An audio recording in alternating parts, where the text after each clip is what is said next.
Hello again, I am Blunty, and as many of you will already know, I spent the last 3 days at the EB Gaming Expo, where, as you'd expect, I got hands-on with many very cool games and gaming-related stuff. That's liquid nitrogen, it's a pun, because it's literally cool. They always say if you have to explain a joke, it's probably not that funny to begin with. But anyway, of the new things I got to play with, none so eagerly as the two new next-gen systems, of course. The whirring black joy delivery machines, the Xbox One and the PlayStation 4. And outside of the quite often achingly tedious arguments about which one has the most raw power, which one has the best online services, there is a thing for open-minded brand-agnostic gamers like me who doggedly avoid being a slavish brand whore or a blinded fanboy droning on in feverish convulsions in displays of nonsensical corporate tribalism, a thing that can be one of the most powerful deciding factors on which system to get a multi-platform game on.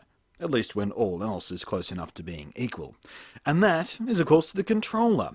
And I think I'm jumping to the other team in this coming generation. Let me tell you what. Now, long-time viewers will have heard me say this before, but I tended towards the Xbox 360 for my multi-platform gaming needs. And almost always because I found the 360's controller significantly more comfortable and natural feeling to use than the DualShock 3 on the PlayStation 3. And Microsoft have gone to great lengths to try and convince us that the Xbox One's controller is even better, especially on its weakest point, the 360's monumentally shitty D-pad.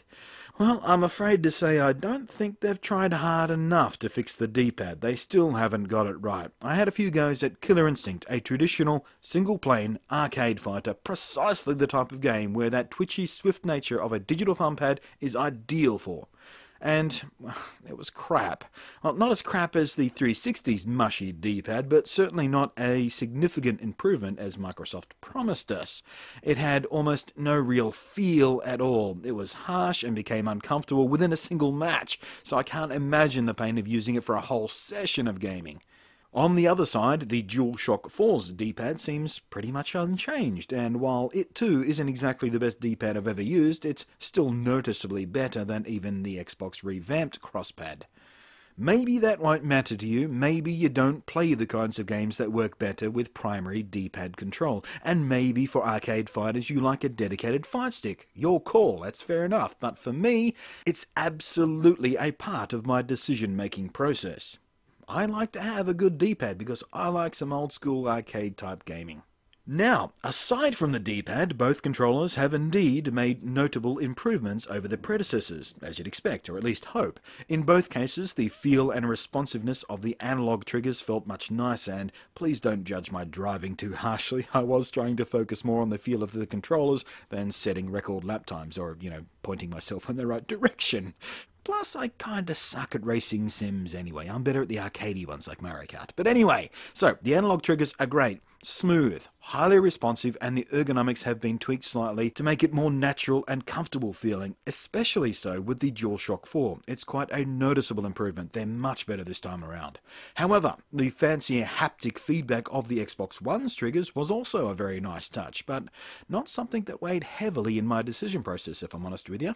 The analog thumbsticks for the Xbox One felt very similar to the 360's, perhaps even a bit more sensitive. It was a bit hard to tell whether it was the games I was playing or the controller, but it definitely felt very, very twitchy to me.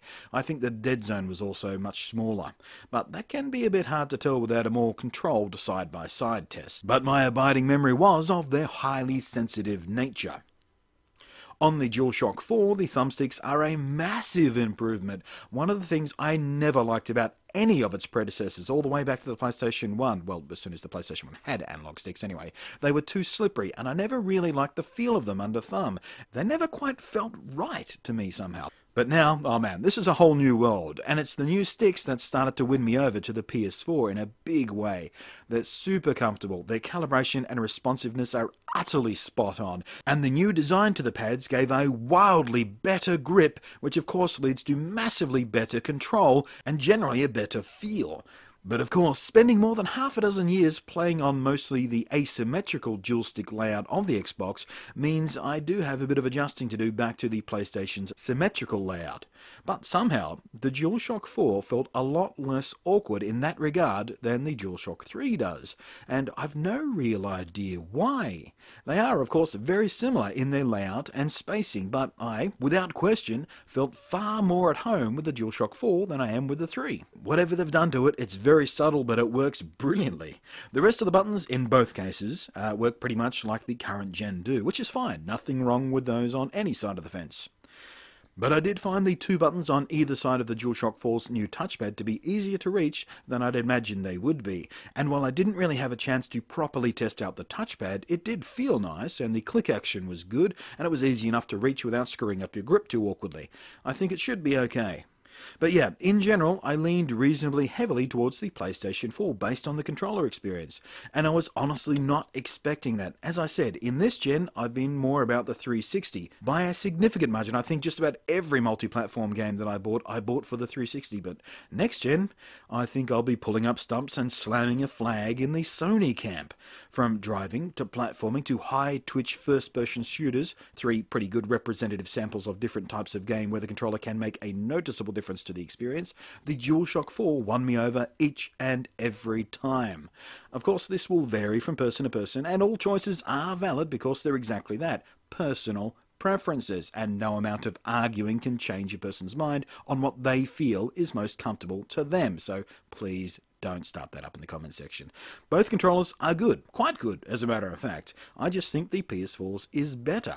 And honestly, I'd be surprised if I was alone in being pulled over to a new camp for multi-platform games especially, based on the new controller feel and play experience.